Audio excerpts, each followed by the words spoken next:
2 দশকেরও বেশি সময় ধরে বিকেন্দ্রীকরণ নিয়ে কথা বলছে বাংলাদেশ ক্রিকেট বোর্ড। নানা জটিলতায় ও আগের বোর্ড কর্তাদের উদাসীনতায় আঞ্চলিক ক্রিকেট সংস্থার কার্যক্রম আনুষ্ঠানিকভাবে শুরু করতে পারেনি বিসিবি।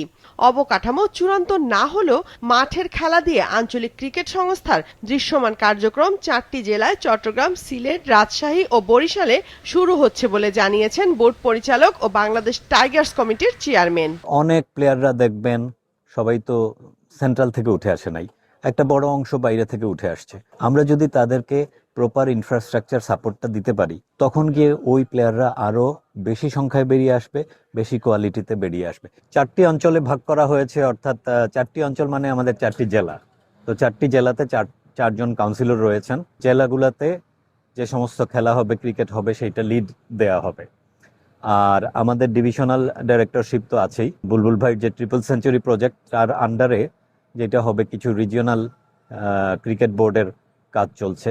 সেটা যদি হয়, তখন অনেক কিছু যেটা আমরা সেন্ট্রাল থেকে করা হয়, নষ্ট হয়ে গেছে, সেটার ফিক্স আপ করা, সেই জিনিসগুলা কুইকলি আমাদের এইখান থেকে সার্ভ করা সম্ভব হবে। এইখান থেকে লজিস্টিক্স সার্ভিসগুলো দেয়া হবে অন্য ডিস্ট্রিক্টে।